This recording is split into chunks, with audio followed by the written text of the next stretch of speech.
Hola, soy Ceci Caloca, muy conocida como Ceci la Loca. ¿Por qué la Loca? Porque hago pues muchas cosas, soy hiperactiva, amo lo que hago, trabajo mucho las lenguas indígenas.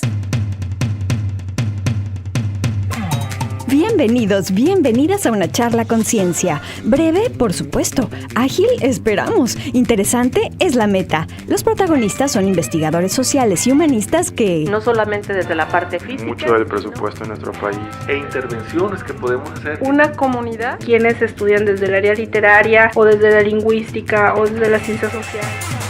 Que comunican públicamente conocimientos y hallazgos en esta charla conciencia. Producción del Cuerpo Académico 67 de la Universidad de Colima. Soy lengüera de corazón, no de formación, porque no estudié lingüística, pero el contacto con varios proyectos educativos incidieron en la necesidad de aprender y de acercarme a esas lenguas que hablan grupos que ahora son minoría en nuestro país.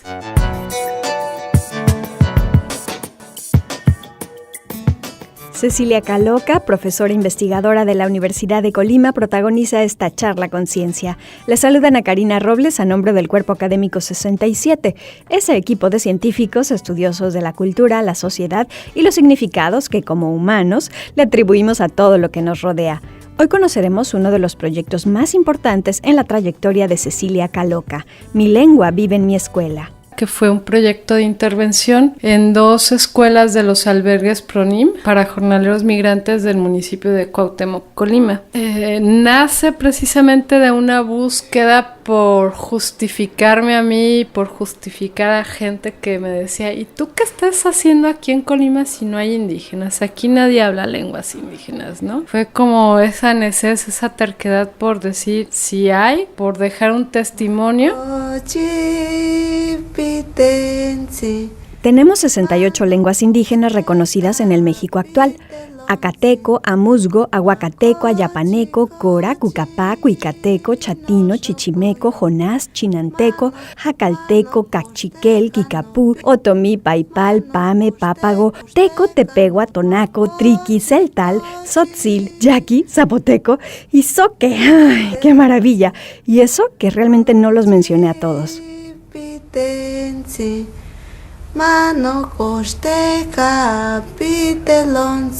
Lo que no es tan maravilloso es que muchas de estas lenguas cuentan con pocos hablantes o con hablantes que ya son muy mayores, por lo que técnicamente estas lenguas han perdido su vitalidad. El mayor riesgo es que desaparezcan por completo.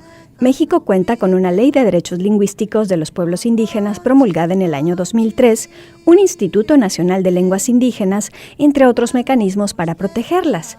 Sin embargo, el panorama en general suele ser desolador y amenazante. Por eso es muy importante que investigadoras como Cecilia Caloca no quiten el dedo del renglón y contribuyan con la pasión que les caracteriza. Tenía que hacer un registro etnográfico para ver la situación sociolingüística del lugar. Tenía que describir, tenía que sacar una radiografía completa de cómo es la vida en esas galeras, como les decimos. Cuántos hablantes de lenguas indígenas había, de dónde eran y qué tan importante era para ellos hacer que los niños hablaran esas lenguas, ¿no?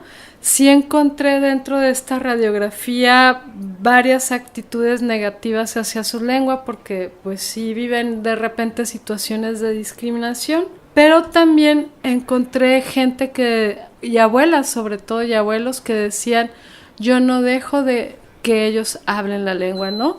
O también había niños que por el contacto de la escuela con otros amigos, ellos aprendían la lengua con sus amigos y la llevaban a casa. O sea, sí hay un universo lingüístico que camina desde distintas vertientes.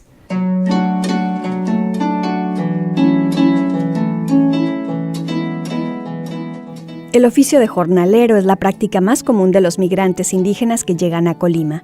En algunas ocasiones, en temporadas altas, no solo trabajan los hombres en los cañaverales que alimentan, por decirlo de alguna manera, al ingenio azucarero de quesería, también lo hacen las mujeres y los niños. Al habitar en albergues durante las temporadas de zafra, se crean nuevas comunidades donde adaptan sus actividades familiares, sociales, laborales y religiosas. Ahí se produce el fenómeno de lenguas de contacto tanto con el español como con otras lenguas indígenas habladas por familias que también han migrado de otras regiones para trabajar en la zafra. Será muy cierto que tú eres naturalidad. Ahí en Quesería solamente se habla náhuatl, solamente hay nahuablantes. El año pasado yo creo que había más o menos como unas 57 familias, no tantas como en otros albergues, pero de esas 57 familias, ahorita actualmente unas 15, 20 familias viven desde hace 30 años en ese albergue, o sea, no se van, ya se quedaron, ¿no?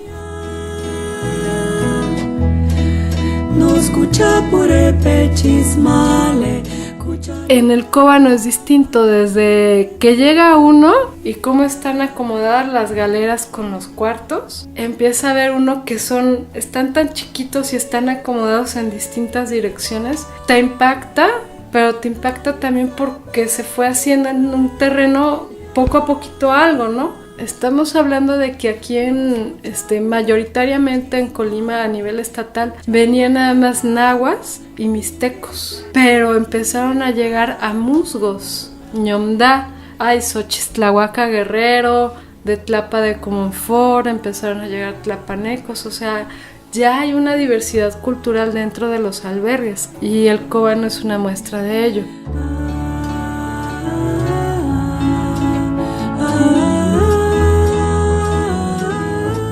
Usualmente los jornaleros migrantes indígenas están organizados para salir a las 4:30 de la mañana de lunes a sábado rumbo a los plantíos de caña para realizar el trabajo de siembra, zafra y corte de la caña. Entre 12 y 1 de la tarde regresan a sus casas a comer.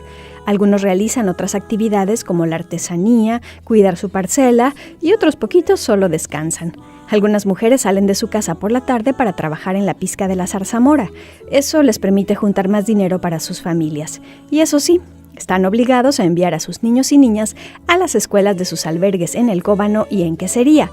Esas escuelas son el sitio de encuentro, convivencia y aprendizaje que se convirtió en el laboratorio natural del proyecto de Cecilia Caloca. También era importante retratar la escuela. ¿Cómo es que se maneja esa escuela? Los maestros, la mayoría de ellos no son indígenas, son mestizos, son chicos que están saliendo de Licenco, de otras escuelas. Hay gente que sí se enamora de estos lugares y sí le dedica tiempo, por ejemplo, en Quesería la maestra Tita. Ella empezó dando clases allí en el albergue Simón Bolívar en un árbol. Y poco a poco los niños de ese entonces, te estoy hablando de 25 años, te llegaban de la caña y se iban corriendo con la maestra Tita, ¿no?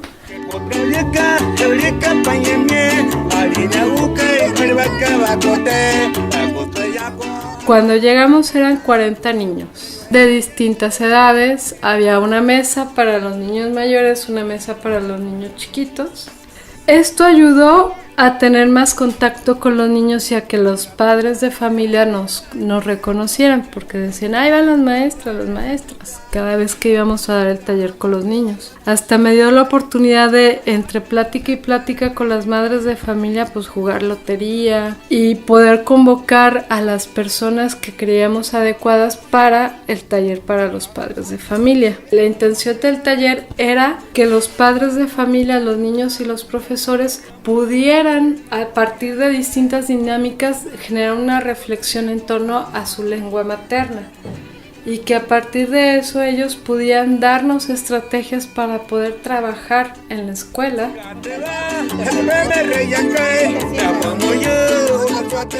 Pudimos convocar a 8 madres nahuas y a 3 madres amuzgos, pero nos encontramos con otra complicación ya en el taller, no sabían escribir. Entonces, a partir de dibujos, nosotros hacíamos las preguntas y les pedíamos que ellas dibujaran.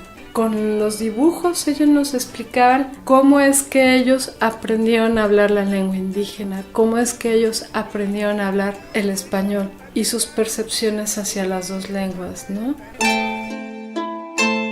Toda la presencia y la fuerza de las lenguas indígenas en los espacios escolares de los albergues de El Cóbano y Quesería se encuentra plasmada en el libro que recupera toda esta experiencia, libro obviamente de la autoría de Cecilia Caloca, nuestra invitada de hoy. Trae esa radiografía escolar, trae esa radiografía de las comunidades. Esa intervención dio resultado a 3 ejes. Uno de ellos tiene que ver precisamente con el léxico que nosotros empezamos a aprender desde niños. ¿Cuáles fueron las 3 primeras palabras que aprendiste? A lo mejor tú no te acuerdas, pero tus papás sí. Y cómo a partir de eso que tú aprendiste con tu familia, empezaste a aprender palabras distintas en el proceso migratorio.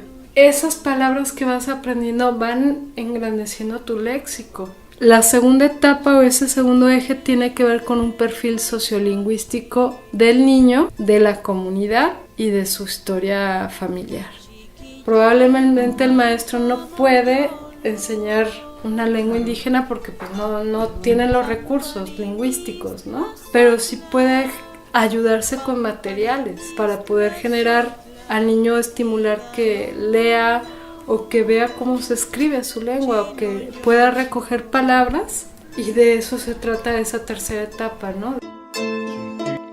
Gracias por habernos escuchado en esta charla Conciencia. Entrevistas, producción y locución de Ana Karina Robles, edición de Rodrigo Ramírez.